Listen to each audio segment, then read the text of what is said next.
Human trafficking it's a global issue. Cambodia is a particular hotspot in regards to being a source, destination and transit country. When we talk about human trafficking, it's not just what most people would think of as sexual slavery and young girls in brothels. It actually encompasses a whole range of areas to labour exploitation, unsafe migration, child labour. In fact, Cambodia has a larger problem for men being trafficked into labour exploitation than they do with women or children. In fact, 59% of men that have been through labour exploitation or trafficking in Cambodia have witnessed a murder.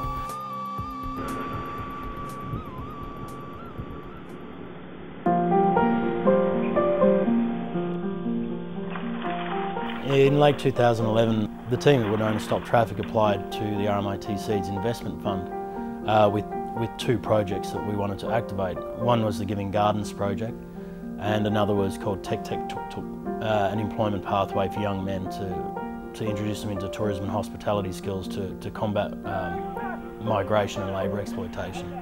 And the first one that we implemented was Giving Gardens in January 2012.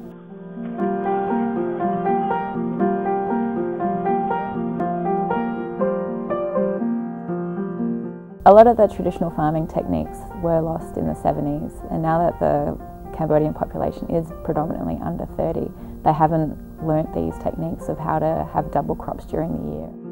Before we started the garden, the local staff and the guys from the Cambodian Food Security Network and Stop Traffic sat down and actually drew a physical map of where everything was going to go.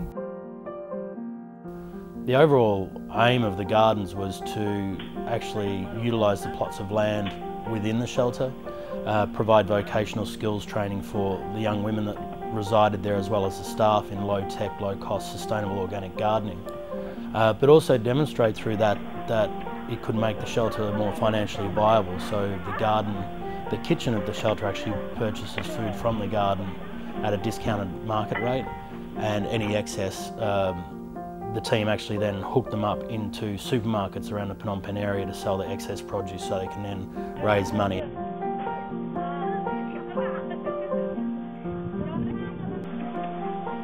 Well, part of the beauty of it is that with the techniques that they're taught, they're chemical free, so there's actually no cost start-up to setting up their own garden outside of collecting leaves and learning the composting and mulching techniques that we teach. All of our trainers are actually Khmer. They're local Cambodians that we employ from the Food Security Network, so it's all delivered, all the training's delivered in Khmer by Khmer people. We can see here that we grow the lemongrass as a living fan, and we have the sweet potatoes. Together we have the papaya here and also passion fruit. So different kind of diversity crop that in a small plot of land, but we give a lot of benefit and output. The way it combats human trafficking is basically we're providing families with knowledge that increases their ability to produce food for themselves, so it lowers the running costs of their household, but also allows them to sell excess produce as well, which increases their income. So you find a lot of the problems, or the cause of trafficking in Cambodia is just absolute poverty. But through the provision of a garden, they can actually learn life skills through developing their own plot of land. They're taught to plant it, to crop it, to replant it. Each house in the orphanage has their own plot, but it has different vegetables in it, so they then learn trading strategies and market sort of worth of the produce that they're doing.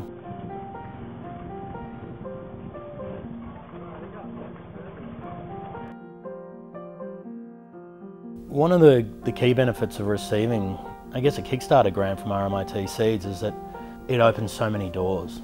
You know, how do you say to an Australian marketplace, oh, by the way, we're a group of, you know, students that actually have an incredible work history and experience, but we've got a new idea.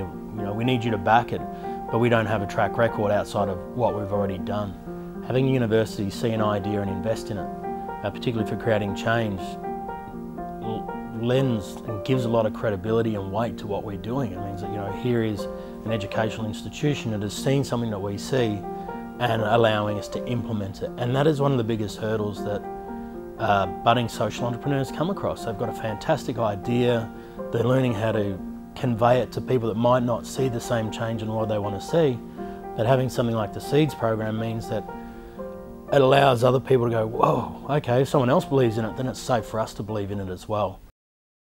I think a lot of the things you don't see out of all of our garden projects is the actual healing capacity and the self-confidence that comes out of getting back to nature, raising chickens, you know, getting your own eggs and cooking from things.